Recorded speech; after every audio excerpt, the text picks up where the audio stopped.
Quem foi o pai da poesia? Como a literatura ocidental surgiu? E de que modo poetas registravam as suas criações muito antes da língua escrita ser uma prática comum na Grécia Antiga?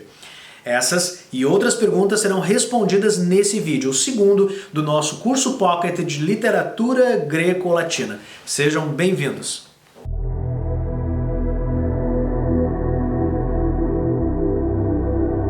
Nesse vídeo, nós vamos estudar 3 pontos. Primeiramente, a prática que estava relacionada aos bardos da antiguidade, os poetas orais. Depois, a forma como esses poetas registravam as suas histórias para a posteridade, num processo que antecedia a linguagem escrita.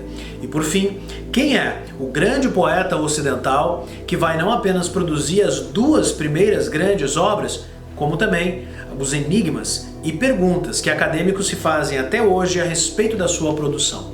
No que diz respeito ao primeiro ponto, muito antes de roteiristas escreverem para o cinema e para a televisão, muito antes de escritores e escritoras escreverem visando a publicação em livro, em volumes impressos e um grande público leitor, haviam os bardos, ou os poetas orais que iam de cidade em cidade, de comunidade em comunidade, contando, registrando, valorizando os antigos mitos, as antigas histórias dos heróis e a sua relação com monstros, com deuses e com narrativas fantásticas. A esses primeiros poetas orais, conhecidos como aedos ou bardos, nós temos a figura mítica de um sujeito agraciado pelos deuses, abençoado pelos seres divinais, ou melhor, poetas através dos quais os deuses e as musas conversavam. O primeiro desses aedos, no caso do contexto grego, se chamava Homero, uma figura hoje tão lendária e tão mítica quanto boa parte dos personagens que ele próprio cantou. Segundo a tradição, Homero era um poeta grego, cego, que possuía uma rara dádiva divina, a dádiva de registrar na sua consciência, na sua visão, boa parte das histórias de um passado mítico. Hoje, como nós veremos, é colocado em xeque se Homero de fato existiu e se ele de fato produziu esses 2 grandes poemas da antiguidade que são conhecidos como a Ilíada e a Odisseia. No primeiro, a história da Guerra de Troia e no segundo, a história do retorno dos heróis gregos para a sua casa. A figura do aedo grego se mescla a outras personas que dizem respeito à poesia oral da antiguidade. Segundo alguns autores, aqui nós temos não apenas a figura do aedo ou do cantor grego, mas também a figura de um bardo ou a figura de um xamã, uma persona que compreendia não apenas uma iluminação divina que dava à sua audiência uma série de revelações inspiradas, como também um contador de história, numa prática que mesclava política, arte, diversão e entretenimento e também religião. É muito difícil da gente separar essas 2 instâncias na antiguidade, e é por isso que até hoje os radicais das palavras profeta e poeta são similares. Porque no momento antigo, e os teóricos da poesia estão aí para comprovar e discutir essa assimilação ou essa relação, lá na antiguidade as 2 personas compreendiam apenas um papel: o poeta oral, o velho contador de histórias. No caso de Homero, ao que tudo indica, esse sujeito viveu entre o século X, o século IX e o século VIII a.C. Homero hoje se tornou uma figura tão mítica quanto os personagens que ele próprio cantava. Se ele viveu entre o século X e o século IX, a sua narrativa sobre a Guerra de Troia remete a 500 anos antes dele, uma vez que possivelmente essa famosa guerra entre gregos e troianos aconteceu no século XV a.C. Portanto, quando Homero canta as histórias desses heróis, ele já está cantando com uma defasagem de 500 anos. Só que esses 2 poemas, a Ilíada e a Odisseia, serão registrados apenas 4 séculos depois dele, no ano de 532, sob ordem de um governante ateniense chamado Pisístrato. Nós vamos voltar a ele quando estudarmos a tragédia, uma vez que Pisístrato, um tirano, essa era a palavra associada ao regime monárquico ateniense naquele momento, é também o responsável pela instituição da tragédia grega na cidade de Atenas.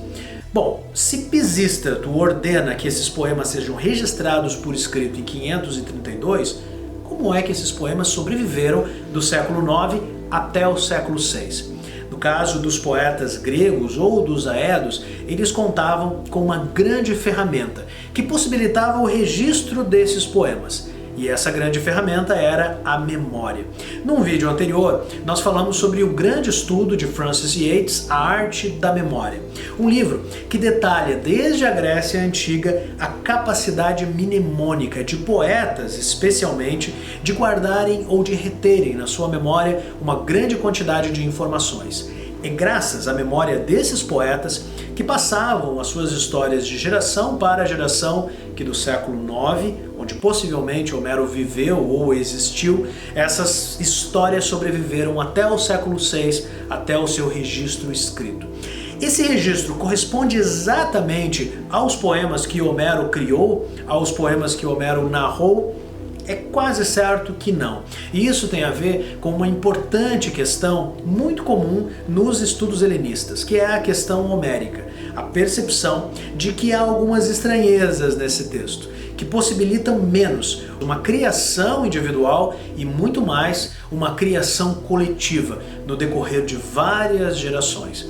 A questão homérica teve início entre os séculos XVIII e XIX com o desenvolvimento de uma disciplina chamada filologia, que tinha por base, de um lado, os dois grandes poemas homéricos e do outro lado os primeiros livros da Bíblia. Ao estudarem esses textos, os primeiros filólogos perceberam uma série de problemas textuais, repetições, cortes, adições, versões dicotômicas de um mesmo episódio.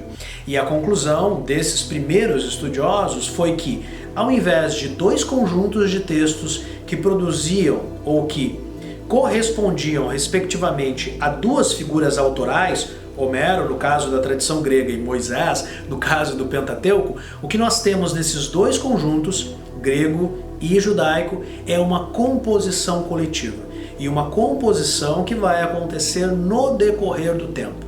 Vamos nos concentrar em Homero, afinal, toda a história da tradição judaica e do Velho Testamento é um debate à parte e pode possibilitar um outro curso como este de literatura greco-latina. No caso de Homero, a Ilíada e a Odisseia têm dois problemas diversos. No caso da Ilíada, é um poema que anuncia o seu protagonista como Aquiles. Só que o poema apresenta Aquiles em apenas 30% da sua extensão, mais de 15.000 versos. Hoje pensa-se que nós temos inicialmente uma proto-Ilíada ou uma Ilíada original que possuía 30% da sua extensão final e que era assim dedicada aos grandes feitos de Aquiles, o grande herói desse poema.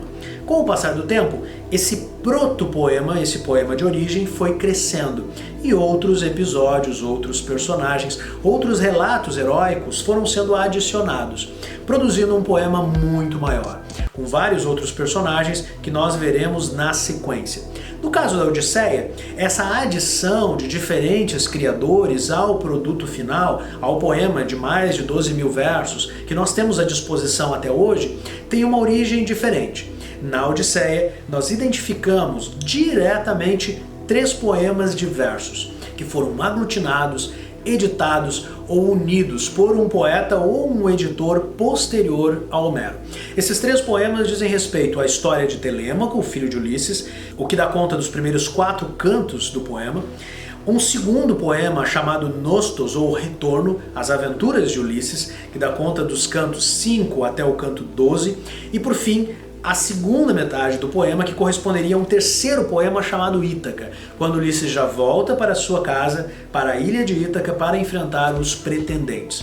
Nós veremos em detalhes cada uma dessas partes, mas o fato de lermos a Odisseia, um poema que também anuncia o protagonismo de Ulisses, mas que vai retirar Ulisses de cena por um bom período, identifica essa criação coletiva. No caso da questão homérica, nós temos então a percepção de que é menos um gênio criador original que deu origem a esses 2 poemas, até porque existem diferenças muito interessantes entre um e o outro. A Ilíada é um poema de guerra, a Odisseia é um poema de paz. A linguagem desses 2 poemas são diversas, as visões de mundo são diversas.